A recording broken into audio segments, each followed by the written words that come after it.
ಏನಿದ ಆಶ್ಚರ್ಯ! ಸರ್ಪದಂತೆ ಕಂಗೊಳಿಸುತ್ತಿರುವಂತಹ ಈಶ್ವರ ಶರೀರವಾಗಿ ಸಶರೀರವಾಗಿ ಕಾಣುತ್ತಿದೆ. ನಿರ್ಜೀವ ಶರಗಳಲ್ಲ, ಸಜೀವ ಶರಗಳು. ಏನಿದ ಆಶ್ಚರ್ಯ! ನನ್ನ ಬತ್ತಳಿಕೆಯಿಂದಲೇ ಬಂದದ್ದಲ್ಲವೇ? ಆಗಲಿಯಂತೆ ಅದು ನೋಡುತ್ತಿದ್ದೇನೆ. ಗಗನದಲ್ಲಿ ಹಾರುತ್ತಿರುವಂತಹ ಹಕ್ಕಿಗಳೆಲ್ಲವೂ ಕೂಡ ಪಟ ಪಟ ಪಟ ಎಂದು ನೆಲಕ್ಕೆ ಉರುಳುತ್ತಾ ಇದೆ. ಉಕ್ಕುತ್ತಿರುವಂತಹ ಉಷಜ್ವಾಲೆಯನ್ನು ಪರಿಸರಕ್ಕೆಲ್ಲ ಬೀಸುತ್ತಿರುವ ಈ ಸರ್ಪಾಸ್ತ್ರವನ್ನು ಪ್ರಯೋಗ ಮಾಡಲೇ ಮಾಡುತ್ತೇನೆ. ಓಡಿದನು ತಿರುವಿನಲ್ಲಿ ಬಾಣವ ನೋಡಿ ಪಾರ್ಥನಗಳಕ್ಕೆ. ಓಡಿದನು ತಿರುವಿನಲ್ಲಿ ಬಾಣವ ನೋಡಿ ಪಾರ್ಥನಗಳಕ್ಕೆ. ಸರಿಸಮ ಮಾಡಿದನು ಕಲಿಕಳ್ಳ ಸರ್ಪಾಸ್ತ್ರವನು ನಿಮಿಷದಲ್ಲಿ. ಶರವನ್ನು ತೆಗೆದಿದ್ದೇನೆ. ಪಾರ್ಥನ ಕಂಠಕ್ಕೆ ನೇರವಾಗಿ ಅಂಬನ್ನು ಪ್ರಯೋಗಿಸಲು ವಿದ್ಯುಕ್ತನಾಗುತ್ತಾ ಇದ್ದೇನೆ. ಒಂದು ಬಾರಿ ಶಲ್ಯಭೂಪಾಲನಲ್ಲಿ ಈ ಬಗ್ಗೆ ಸಮಾಲೋಚನೆಯನ್ನು ಮಾಡುವುದು ಉಚಿತ. ಸಮಾನ ಮನಸ್ಕರುವ ಅಶ್ವರಧಯವನ್ನು ಬಲ್ಲಂತಹ ಮೇಧಾವಿಯಾದಂತಹ ಶಲ್ಯ, ಅವನನ್ನೇ ಕರೆಯುತ್ತೇವೆ. ಶಲ್ಯಭೂಪಾಲ,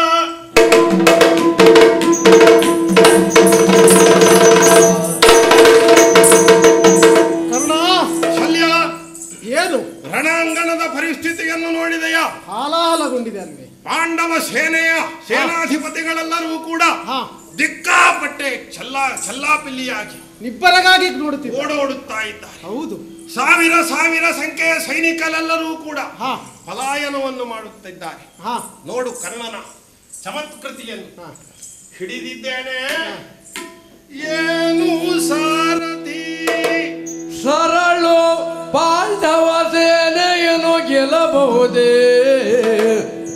ಪಾರ್ಥನ ಮಾನಿನಿಗೆ ವೈದವ್ಯ ದೀಕ್ಷಾ ವಿಧಿಯ ಕೊಡಬಹುದೇ? ಪಾರ್ಥನ ಮಾನಿನಿಗೆ ವೈದವ್ಯ ದೀಕ್ಷಾ ವಿಧಿಯ ಕೊಡಬಹುದು. ಆನಲಮ್ಮರುಂಟೆ ನಿನಗಿದು ಸಾನುರಾಗವೇ, ನಿನಗಿದು ಸಾನುರಾಗವೇ ಕೇಳನಲ್ಲೋ.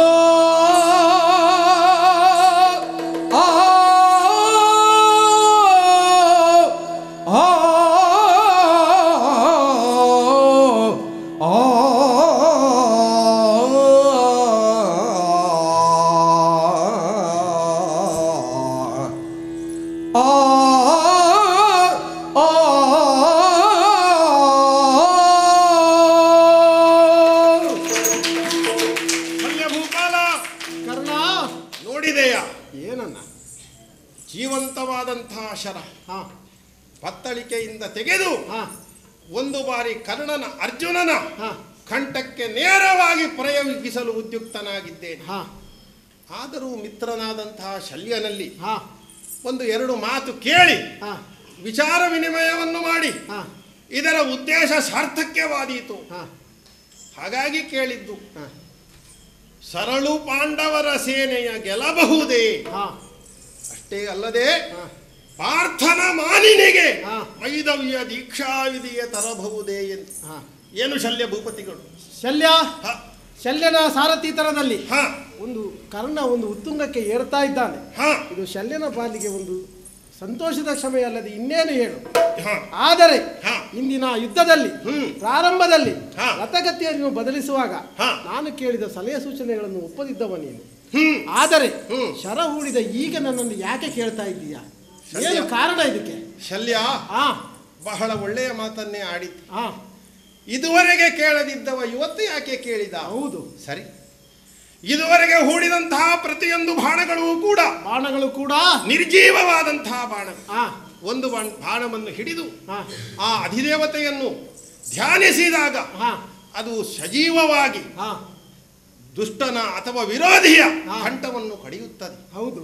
ಇದು ಹಾಗಲ್ಲ ಶಲ್ಯ. ಏನಿದು? ಪತ್ತಳಿಕೆಯಿಂದ ತೆಗೆದಾಗಲೇ ಹಾ ಪುಸ್ ಪುಸ್ ಎಂದು ಹಾ ವಿಷದ ಜ್ವಾಲೆಯನ್ನು ಕಾರುತ್ತಿರುವಂತ ಸರ್ಪಾಸ್ತ್ರ, ಸಜೀವಾಸ್ತ್ರ. ಸಜೀವಾಸ್ತ್ರ. ಹೌದು. ಹಾ ಹಾಗಾದ್ರೆ ಒಮ್ಮೆ ನೋಡುವ ಅದರ ಗತಿಯನ್ನ. ಹಾ ನೋಡಿದನು ಕಲಿಶಲ್ಯ, ನೋಡಿದನು ಕಲಿಶಲ್ಯ,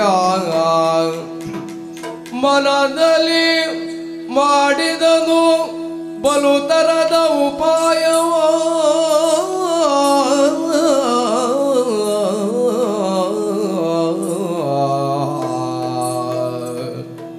ಮನದಲ್ಲಿ ಮಾಡಿದನು ಬಲು ತರದ ಉಪಾಯವ, ಪಾಡು ತಪ್ಪಿತೆನುತ್ತ, ಪಾಡು ತಪ್ಪಿತೆನುತ್ತ, ಕಳ್ಳನೊಳೆಲ್ಲ ಈ ತೆರದಿ,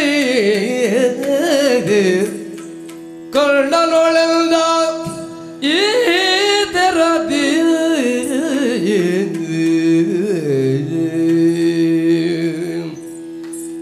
ಎಲೆ ಬಾನೋ ಜಾತಾಕೆ ಅತ್ರಾದ ಮಹಿಮೆಯೋ,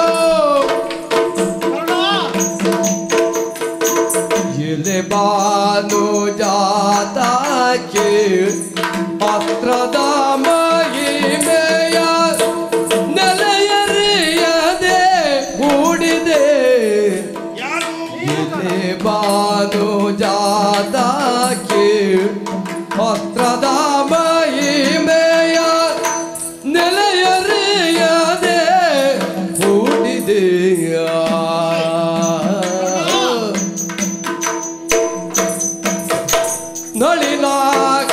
ನಳಿನಾಕ್ಷನಾಥನ ರಥದೊಳಗೆ ಹಾನಿಲ್ಲ, ಗೆಲುವರ ಬಿಡುವಾದೆನು, ನಳಿನಾಕ್ಷನಾಥನ ರಥದೊಳಗೆ ಹಾನಿಲ್ಲ, ಗೆಲುವರ ಬಿಡುವಾದೆನು.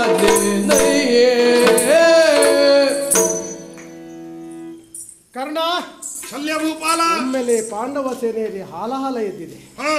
ಪಾಂಡವ ಸೇನೆಯ ರಥಿಕರೆಲ್ಲ ನಿಬ್ಬೆರಗಾಗಿ ನೋಡ್ತಾ ಇದ್ದಾರೆ. ಏನು ಅಂತ ನೋಡಿದರೆ ನಭದಲ್ಲಿ ಹಾರುವ ಖಗಪಕ್ಷಿಗಳೆಲ್ಲ ನೆಲೆಗುರುಡುತ್ತಾ ಇದ್ದಾರೆ. ದಿಟ್ಟಿಸಿ ನೋಡಿದರೆ ನೀನು ಹೂಡಿದ ಊರ್ಧ್ವಮುಖವಾದಂತಹ ಸರ್ಪಾಸ್ತ್ರ, ಸಜೀವಾಸ್ತ್ರ ಪಾರ್ಥನ ಕೊರಳನ್ನು ಭೇದಿಸಲು ಹಾತೊರೆಯುತ್ತಾ ಇದೆ. ಏನು ಯೋಚಿಸಿದರೆ ಕೌರವನ ಪಾಲಿನ ಸಾರ್ಥಕ್ಯದ ದಿನಗಳು ಬಂದವೆ. ಆ ಕ್ಷಣದಲ್ಲಿ ಇದ್ದೇವೆ. ಉತ್ಪನ್ನವನ್ನು ಕೊಟ್ಟಂತಹ ಕೌರವನಿಗೆ ಕರ್ಣ ಋಣ ಸಂದಾಯ ಮಾಡ್ತಾ ಇದ್ದಾನೆ ಎಂದು ಯೋಚಿಸುವಾಗ ನನ್ನಲ್ಲೇ ಕಳವಳ ಉಂಟಾಗ್ತಾ ಇದೆ. ಏನು ಕಳವಳ? ನೀನು ಹೂಡಿದ ಸರದ ಗತಿಯನ್ನ ಸೂಕ್ಷ್ಮವಾಗಿ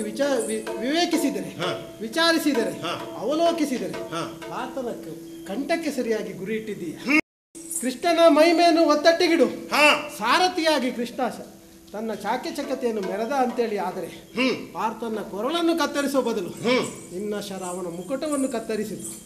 ಧರ್ಮರಾಯನಿಗೆ ಚಂದ್ರವಂಶದ ಪಟ್ಟ ಅಲ್ಲಿಗೆ ಸ್ಥಿರ ಆಗ್ತದೆ. ನಾವು ಕೌರವರ ಕಡೆಯವರಲ್ಲವೇ? ನಿನಗೆ ಒಂದು ಕಥೆಯನ್ನು ಹೇಳ್ತೇನೆ ಕೇಳು.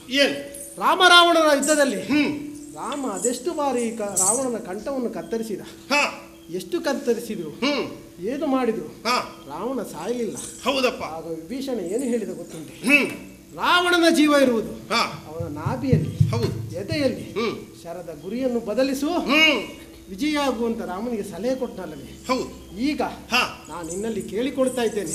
ಇದು ಶಲ್ಯನಿಗಾಗಿ ಅಲ್ಲ, ನಿನ್ನ ಉತ್ಪನ್ನದ ಋಣ ತೀರಿಸಲಿಕ್ಕಾಗಿ, ಕೌರವನ ಅಭ್ಯುದಯಕ್ಕಾಗಿ, ನಮ್ಮ ಇಂದಿನ ಶಲ್ಯ ಸಾರಥ್ಯದ ಸಾಕ್ಯತೆಗಾಗಿ ಇಟ್ಟ ಗುರಿಯನ್ನು ಬದಲಿಸು. ಶರದ ಗತಿಯನ್ನ ಪಾರ್ಥನ ಎದೆಗೆ ಇಡು. ವಿಜಯ ನಮ್ಮ ಪಾಲಿಗೆ ದಕ್ತದೆ ಕಾರಣ. ನೀತಿಯ ಬೇಡರೆ ಕರೆದೇವೆ.